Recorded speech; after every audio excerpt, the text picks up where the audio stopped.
বাংলাদেশের সংসদীয় ইতিহাসে সংসদ সদস্য এবং মন্ত্রী প্রতিমন্ত্রীগণদের সাথে যে ওরিয়েন্টেশন প্রোগ্রাম বা অনেকটা ট্রেনিং সেশনের মতো এর ইতিহাস আছে।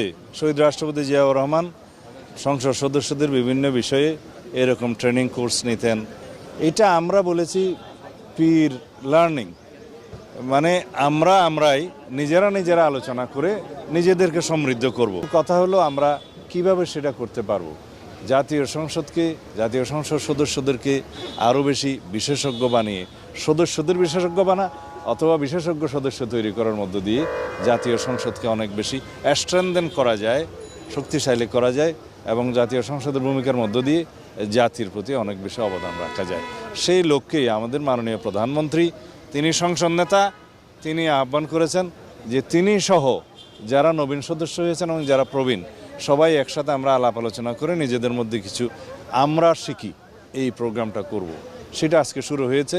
আমরা দেখেছি 296 জন সংসদ সদস্যের যে গ্যাজেট নোটিফিকেশন হয়েছে, ওথ ট্রেকিং হয়েছে, তার মধ্যে 219 জন হচ্ছে নবীন, প্রথমবারের মতো এসছেন। সপ্তমবারের মতো শুধু একজন এসছেন, আর দ্বিতীয় তৃতীয় চতুর্থবারের মতো দ্বিতীয়বার এসছেন 32 জন, বাকি তৃতীয়বার চতুর্থবার এসছেন 15 জন, 9 জনে করে। এই যে 219 জন নবীন সদস্য, তাদেরকে পার্লামেন্টারি প্র্যাকটিসের সাথে আমরা বলেছি যে আরও কিছু নর্মস আমাদের শেখাতে হবে। এই পার্লামেন্টারি প্র্যাকটিস আমরা চর্চা করতে গেলে আমাদের কি করতে হবে, তখন আমরা রুলস অফ প্রসিডিউর, কনস্টিটিউশন এবং সংসদীয় রীতি পদ্ধতি, আচরণ এগুলো যেগুলো প্রতিষ্ঠিত সেই সম্পর্কে আমরা একটু ধারণা দিলাম এবং নিলাম পরস্পর আলোচনার মাধ্যমে।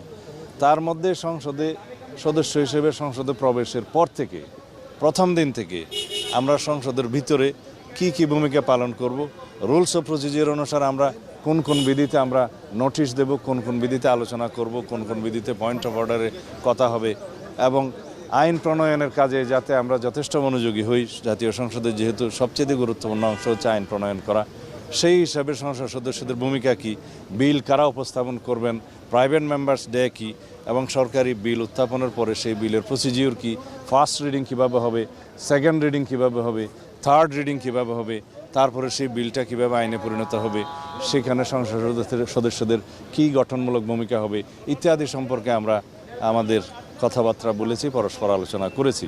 আমি বলবো না এটা প্রশিক্ষণ, কারণ আমরা সবাই মাননীয় সংসদ সদস্য যাদের সাথে আমরা আলাপ আলোচনা করেছি।